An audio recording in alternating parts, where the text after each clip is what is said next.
Hey working mom, welcome to Order Meets Style. I'm Z Siman, professional organizer with Firefly Bridge Organizing. I'm here to provide you with simple tips and ideas to organize your home so that you can love the way your home looks and functions, and so you're proud to invite anyone over anytime without stressing out about clutter.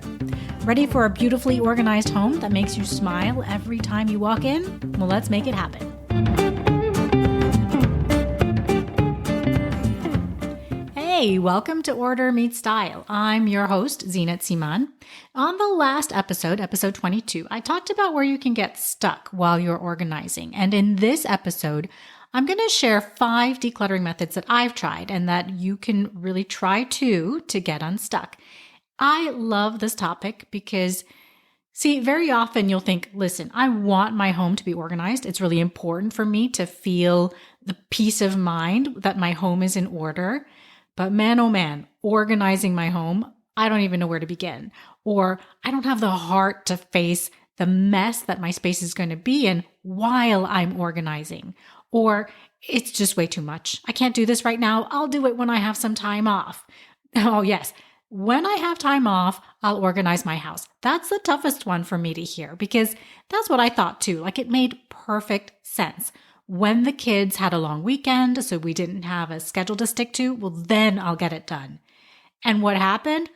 Well, I started strong. I was in front of my daughter's closet.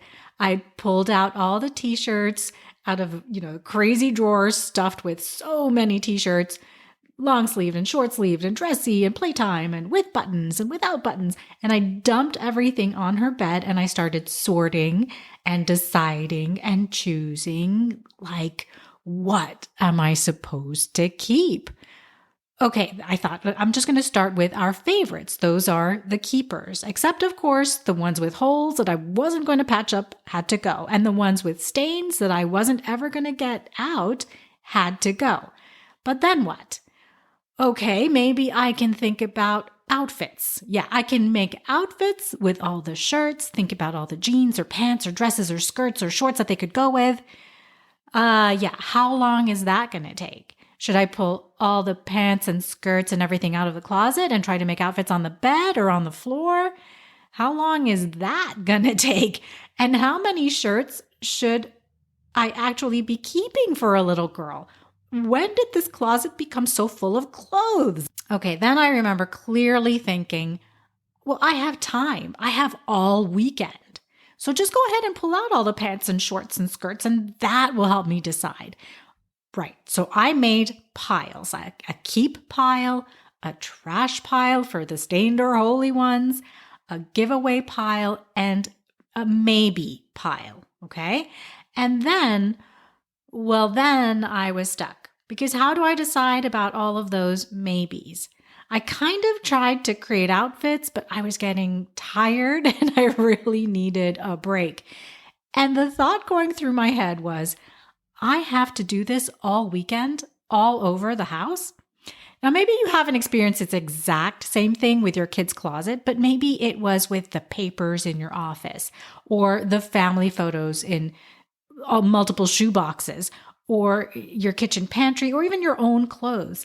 The thing is, it's easy to get pulled down a rabbit hole when you're organizing, right? You end up with a huge pile of maybes and you don't know what to do with them. So that's why I follow my clear 5-step organizing process, right? It breaks the whole thing down, the whole organizing process. I can stop after one step. If I get tired or I get busy, I can come back another day to work on another step. The other thing that it does to follow the clear 5-step organizing process is that it keeps me moving forward, even if I only have 10 minutes a day to spend organizing. So essentially, you don't have to take time off to get organized. You can do it in tiny bits of time. Is it going to get done in a day when you're organizing and decluttering this way? No, of course not. It's going to take way longer than a day. But look, my analogy about time and how long these things take is this. I could change the oil in my car and file my taxes by myself, right? All I need is to learn how, to get the tools that I need, and then buckle down and do it. It might take me some time to figure all of it out, but I could do it. The question is Is it worth my time and energy to do that? Is there something that's more worth my time and energy to me? In the case of changing oil and doing my taxes, yeah, practically anything else. So I'm comfortable with hiring qualified people to help me do those things. The question to ask yourself then is it worth your time and energy to declutter and organize your entire house by yourself? Or are there other things that are more worth your time and energy to do? And if so, then hire someone qualified who you trust can help you to get it done. I would be honored if that person is me, but even if it's not, that's okay. You're getting it done. And then you'll only need to do the maintenance, which takes just a few minutes a day. Now, while you're doing your 10-minute maintenance, you may still get stuck with piles of maybes because we're a culture that accumulates stuff, right? Especially when we have kids. So what can you do with all your maybes? Well, here are 5 decluttering methods to try to start answering that question. What do I do with the things I can't decide what to do with? These are not the only 5 methods that I've tried by far, but they're good ones to start with and they can make a big impact for you. I've tried each of these and I'll tell you how they worked for me. And I'm sharing these with you in no particular order, all right? Like not favorite to least favorite or anything. It's just 5 options that I've tried, 5 methods that I've tried. So the first one is the 20/20 rule. This is from Joshua Fields Milburn and Ryan Nicodemus, who call themselves the minimalists. The way this works is this. When you have something in your home that you don't use every day, but you don't know whether you should keep it because what if you need it one day? The 20/20 rule helps you to make a decision about it because if you can acquire that thing for $20 or less within 20 minutes of where you are, then it's okay to let it go because you can reacquire it later on. I found this rule helpful when I was decluttering utilitarian things from my house, things like hand tools, cords for electronics, some books, kitchen gadgets, and things like that. It really helped me to make those initial what if decisions at that point. Where it didn't help me as much was with the sentimental stuff, yeah? I mean, I could, of course, reacquire all of the books that my kids loved us to read to them as babies and toddlers, but the 20/20 rule wasn't how I wanted to make the decisions about which ones we wanted to keep as keepsakes or not. These were very personal to us. Or with their baby clothes, or with gifts we were given for the house that we stored in cabinets and closets. There are other decluttering tools that helped with those things, but not the 20/20 rule. So the 20/20 rule for me worked really well to make decisions mostly about utilitarian things. And again, the $20 and 20 minutes, arbitrary. You could say $30 or $10, whatever you're comfortable with, okay? So the second decluttering method you can try is the 90/90 rule. When you're decluttering, you ask yourself 2 questions. Have I used this in the past 90 days? And am I going to use it again in the next 90 days? If the answer is no to both, then you can let it go. Now, again, the 90 days here is somewhat arbitrary. It's long enough that 90 days before plus 90 days after is 6 months in total. So if you aren't using something in half a year, is it likely that you're going to use it again? You could always increase those 90 days to 6 months before and 6 months after. Now, this rule helped me with my everyday clothes, my work clothes, my workout clothes, and just the everyday stuff. And it's a simple yes/no question, right? So yes, I'll use it again, or no, I won't. So that was really helpful. It helped me to make a quick decision for most things. Where it was less helpful was with seasonal things like seasonal clothes, of course, but also seasonal decorations or certain cake molds or serving dishes that I had that I would use only at certain holiday gatherings or family, get-togethers, that kind of thing. Those didn't always happen once a year. Sometimes those things happened once every 2 years. But at that moment in my life, I really wanted to keep the Elmo cake pan because, my next child was going to turn 2 and I wanted to make the Elmo cake again. That kind of decision. The 90/90 rule didn't help me there. So those are some things just to think about. In the end, the serving dishes, by the way, all went back into the cabinets until I found a better decluttering tool for those. The third decluttering method to try is to box and store your things. So here you simply box up things in a room and things that you're not sure whether you really want to keep or not, that you're actually going to use or not. And you want to separate this by room so you can always find things quickly later. But you box things up in a room that you're thinking you may not need, but you're not sure. Again, it's the what if stuff, right? So you box it up, you label the box with the room it came from, and in big, bold letters and numbers, label it with a date that is a specific amount of time from now, say 6 months from today. And then you put that box someplace accessible, but not in everyday sight. Like you put it in a closet or on a shelf in your basement or in the garage. You want to see this box periodically, okay? So when you open the closet to get something, you'll happen to see it. You don't want it completely hidden away in the dark recesses of your basement where you're never going to come across it during a regular week. You really need to be able to see it again. So then, if you haven't used the items in the box within the time you decided, so by the date you wrote on the box, then you get rid of the entire box, of everything that's in that box. If, however, you find that you've used something from that box, then you find a place for it and you keep it and get rid of the rest. I was skeptical about this method because of the upfront work it required to box and label stuff, but actually it went a lot faster than I thought. And it was especially useful to me for home decor things and some of my clothes.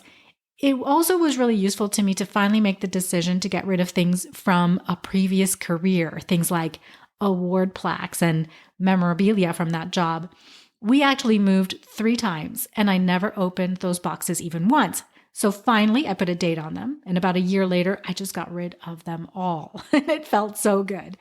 So this box and store method is really great to help you to visualize what your space would look like and feel like if it were clear and clutter-free, right? Without committing to getting rid of anything. But the cons of this method are that it can become a crutch for not making decisions about anything in your house. You just basically box everything up that you're not sure about. But you really need to practice being decisive about your belongings to create an organizing habit. And the other danger here is that if you do need something from the box, you might see something else in there that you then justify keeping just because you're looking through it. So watch out for that. Right. The fourth method I tried is the 12-12-12 method, all these numbers. So here, as you're decluttering and organizing a space, you find 12 items to put away, 12 items to donate, and 12 items to throw away. I tried this in our toy room when the kids were really small and we had tons of toys in the house and the toys would just be everywhere. And it was really overwhelming to think about putting stuff away. Well, so the results for me were that I could always find 12 things to put away. And, on one cleanup day, I could maybe force myself to find 12 things to donate, but I didn't always find 12 things to throw away. I mean, other than the odd broken pieces that I just couldn't fix, we took pretty good care of our toys. And honestly, the reason we set aside an entire little room to use as our toy room was that we didn't have to put away the toys on a daily basis, right? We could just close the door. So this method did help me put a few dozen things away when the playroom got out of hand and the kids were just overwhelmed by all the toys, all over the place to really be able to play with anything. It didn't help me to make decisions about what to donate or to let go of, or to really understand when it was time to donate and reduce the amount of toys that we had. But as I said, as a periodic cleanup, tidy up method, it did help. And it can also work really well in storage areas like garages and attics, by the way. And so the positives of the 12-12-12 method are that you can start and stop pretty quickly, right? Once you've completed 12 items in each category, you're done for the day. It keeps you moving forward without getting overwhelmed, for sure. And it totally focuses you on putting stuff away in their proper place, which is a cornerstone of staying organized. So it's practicing that skill over and over again, which is fantastic for building the putting away habit. So definitely worth giving this one a try, okay? And the fifth method that I'll share with you is the 5-a-day method. This one is simply finding 5 things a day to get rid of from your home, whether it's giving them away, recycling them, or throwing them away. This method helped me in just about every room in my house when I was in decluttering mode, when I really wanted to reduce what we owned. I mean, some days it was 5 pieces of paper that I needed to shred that I'd just been putting off. So it was definitely a low stress way to declutter. It's not too much commitment. And the 5 things is an arbitrary number. Again, right? You could declutter more than 5 things from your home, but it's a place to start. The beauty of this method for me was that it made decluttering a daily habit. And that's truly the way to stay organized long term. I'm always evaluating and decluttering. So when you start with this method, it's going to take you time to see, big time visual impact of your efforts. Again, it's more about creating the habit with this one. Now, I won't lie, this got really boring after a while, and I stopped thinking about, decluttering 5 things specifically on a daily basis. By then, I had decided I just really wanted to go all in and get my home organized fully already. So I moved on to other things. But if you're struggling to get started and to build that habit, the 5-a-day method is good for low commitment and low stress. So let me recap the 5 decluttering methods that can help you to get unstuck when it comes to making decisions about what you can get rid of from your home. The first is the 20/20 rule, which says that if you can reacquire something that you're asking yourself, what if I need it in the future, for $20 or less within 20 minutes from where you are, you can go ahead and get rid of it. Second is the 90/90 rule, which is asking yourself 2 questions about your items. Have I used it in the last 90 days? And will I use it in the next 90 days? If the answer is no, get rid of it. The box and store method is the third method, where you box things up you're unsure about getting rid of, label the box with a date in the future, and if you don't use anything in that box by that date, you get rid of everything in there. If you do pull something out of there to use it, then find a place for it and keep it. Fourth is the 12-12-12 method, where you find 12 things to put away, 12 things to donate, and 12 things to throw away. And fifth is the 5-a-day method, which is to find 5 things from your home each day to either give away or throw away. All of these can have a place in your daily decluttering efforts.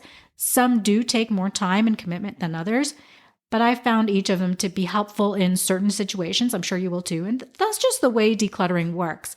A method works in one situation, but maybe not in another. So don't get discouraged. And remember that you can get help with this when you need to. So, just like you can get help to change your oil and to do your taxes. So you can let me know if you need help. And don't forget, come check out the Organized Home Advantage private group, where I regularly go live to share an organizing idea or tip with you. This week, I'm showing you some ideas to keep your extra cords organized. The link to the group is in the show notes, so come on over and check it out. And I will see you again on the next episode. Take care.